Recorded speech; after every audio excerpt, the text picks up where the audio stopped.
pada video kali ini kita akan membahas anatomi reproduksi wanita. Apa yang dinamakan dengan sistem reproduksi dan organ apa saja yang termasuk di dalamnya? Organ reproduksi adalah organ yang berfungsi untuk memproduksi keturunan. Sedangkan organ-organ yang termasuk di dalamnya dibagi menjadi dua. Yang pertama genitalia internal atau bagian dalam, dan yang kedua genitalia eksternal atau bagian luar. Dan kita akan membahas genitalia eksternal. Di sini ada mon pubis atau tempat tumbuhnya bulu kemaluan.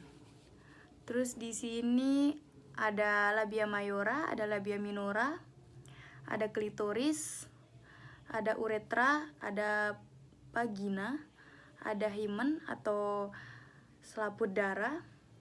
Di sini ada vestibul.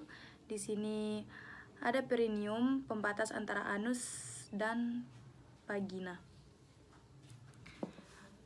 Kemudian pada genitalia eksternal ini terdapat dua kelenjar. Yang pertama kelenjar second terletak di kedua lubang uretra. Yang kedua kelenjar Bartholin terletak di antara kedua lubang vagina. Terletak di antara jarum jam 4 dan jarum jam 8. Kelenjar-kelenjar ini berfungsi untuk pelumas. Kemudian genitalia internal atau bagian dalam reproduksi wanita. Yang pertama di sini ada ovarium, tempat sel telur. Yang kedua tuba fallopi, tempat bertemunya sel telur dan sel sperma. Di sini juga penghubung antara uterus dan ovarium. Uterus memiliki bagian-bagian fundus, ada badan uterus, uterus tempat berkembangnya janin, dan memiliki lapisan. Uterus juga memiliki lapisan endometrium, lapisan paling dalam. Lapisan ini meluruh ketika menstruasi. Yang kedua myometrium, lapisan yang paling tebal. Yang terakhir perimetrium. Dan ini cervix, yang ini vagina. Ya, di sini saya akan menjelaskan tentang pelvic atau panggul. Pelvic itu terdiri dari dua tulang. Yang pertama bagian keras, yang kedua bagian lunak. Bagian keras ini ada 3 bagian. Yang pertama os coccyx. Os coccyx terdiri dari os ilium, yang ini os ilium. Terus yang ini os isium, yang ini os isium. Terus yang ini os pubis. Yang kedua os sacrum. Yang ketiga os coccygeus, yang ini ya, os coccygeus. Tulang panggul ini dibagi menjadi 2 bagian, yaitu pelvis mayor, yang ini pelvis mayor, dan yang ini pelvis minor. Nah, ini pelvis minor. Pelvis mayor ini terdapat di atas linea terminalis. Ini linea terminalis. Nah, pelvis mayor ini terdapat di atas linea terminalis yang berfungsi menopang abdomen. Sedangkan pelvis minor ini terdapat di bawah linea terminalis yang berfungsi untuk menopang organ reproduksi. Pada bagian os coccyx dibagi menjadi beberapa bagian, yaitu yang pertama os ilium, nah yang ini os isium, yang ini os pubis. Pada ilium ini terdapat tulang yang menebal. Yang ini tulang yang menebal disebut dengan crista iliaca. Bagian yang menonjol kecil ini namanya spina iliaca anterior superior. Nah, yang bagian menonjol yang di bawahnya ini disebut spina iliaca anterior inferior. Belakangnya. Terus tonjolan yang di sini ini namanya spina iliaca posterior superior. Terus yang di bawahnya namanya spina iliaca posterior inferior. Ini namanya tonjolan yang kecil ini namanya spina ischiadica. Spina ischiadica ini menjadi pembatas antara insisura ischiadica mayor dan insisura ischiadica minor. Yang ini acetabulum ke atas, ini ilium, acetabulum ke bawah, isium, acetabulum ke depan, pubis. Cara isium dibagi menjadi beberapa bagian. Yang ini isium ya. Itu di sini ada tuber ischiadica, Terus ini ada foramen obturatum. Foramen obturatum ini memisahkan antara ramus superior dan ramus inferior. Os pubis ini dibagi lagi menjadi beberapa bagian. Yang ini disebut ramus superior osis pubis. Yang ini disebut ramus inferior osis pubis. Yang tengah-tengahnya ada foramen obturatum. Dan bagian yang segitiga ini disebut arcus pubis. Sekarang kita akan membahas os sacrum. Os sacrum ini dibagi menjadi beberapa bagian, yaitu di sini yang ini disebut promontorium, dan pada bagian yang berlubang-lubang ini disebut foramina sacralia anterior. Selanjutnya pada ujung di sini disebut os coccygeus, terdiri dari 3 sampai 3 ruas. Kalau sacrum terdiri dari 5 ruas. Dari mana kita tahu ruasnya? Lihat lubang-lubangnya, hitung ya. Pada pelvic atau tulang panggul ini terdapat articulatio. Articulatio yang pertama, yang ini disebut articulatio sacroiliaca. Kenapa dinamain? Biar lebih mudah ya. Kan ini sacrum, yang ini ilium, jadi disebut articulatio sacroiliaca gabungannya. Terus yang ini articulatio coccygeus, yang ini menghubungkan antara sacrum dan tulang os coccygeus. Terus yang terakhir ini symphysis pubis. Ada beberapa ligamen.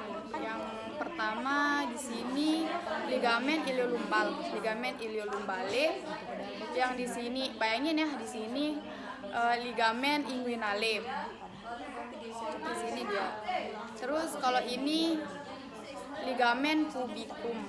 Ini namanya ligamen sacrotuberale. Terus kalau yang ini namanya ligamen sacrospinale. Ada bagian lunak pelvis.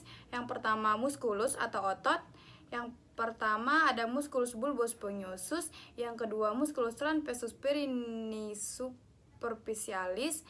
Yang ketiga ada musculus transversi perineus superficialis et profundus. Yang ketiga ada musculus levator ani. Yang keempat musculus sphincter aril externus. Kemudian ada tipe-tipe atau bentuk tulang panggul. Yang pertama ada ginekoid, berbentuk agak bulat yang dimiliki oleh 40% wanita dengan ciri-ciri tulang sakrumnya melengkung dan dengan baik spina ischiadicanya tumpul dan tidak menonjol, sedangkan arcus pubisnya membulat. Yang kedua ada android, berbentuk jantung yang dimiliki oleh 33% pria. Ciri-cirinya yaitu kurva sakrumnya lurus, arcus pubisnya agak tipis. Yang ketiga anthropoid, berbentuk agak opal atau agak memanjang ke atas, dominan dimiliki oleh laki-laki, dimiliki juga oleh wanita yang berperawakan tinggi dan tungkai panjang. Yang terakhir platypeloid, yang dimiliki pria atau wanita, gangguan perkembangan rakitis hereditar dan PAP, pintu atas panggul elips, sumbu panjang transversal. Di sini saya akan mengukur panggul luar.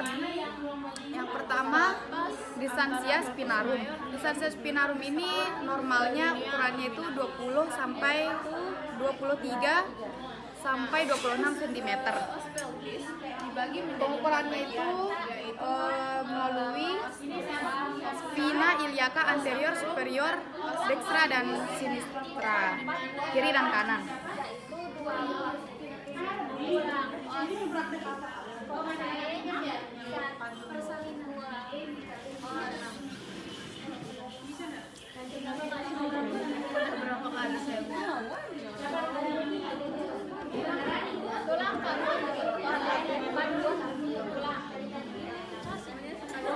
Di sini ukuran ukurannya 25 berarti normal. Nggak diulang ini kan? Diulang. Ukuran yang kedua, distansia kristarum. Diukur dari krista iliaca, dextra dan sinistra, kiri dan kanan. Terdapat linea terminalis sebagai pembatas antara pelvis mayor dan pelvis minor. Nah, pelvis ini terbagi menjadi 4 bagian, yaitu sayat kiri dan kanan. Jadi punya os yang satu dan di sini ada os yang Ukuran normalnya mulai dari 26 cm sampai 29 cm dan hasilnya tadi ukurannya 28 cm berarti normal. Dan yang ketiga pengukuran conjugata externa. Dari pengukurannya dari atas simfisis pubis ke tulang telima lumbal. Ukuran normalnya dari 18 sampai 20 cm. terdapat penebalan tulang. Ini disebut dengan krista iliaca. Sedangkan tonjolan pada Nah ini 20 cm berarti normal. Dan yang terakhir pengukuran lingkar panggul dari simfisis pubis ke simfisis pubis. Dari sini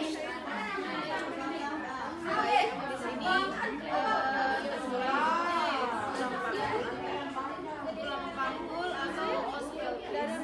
Nah, di mana os pelvis terbagi menjadi 2 bagian, yaitu pelvis mayor dan pelvis minor. Nah, pelvis mayor ini berfungsi sebagai penyangga organ-organ reproduksi.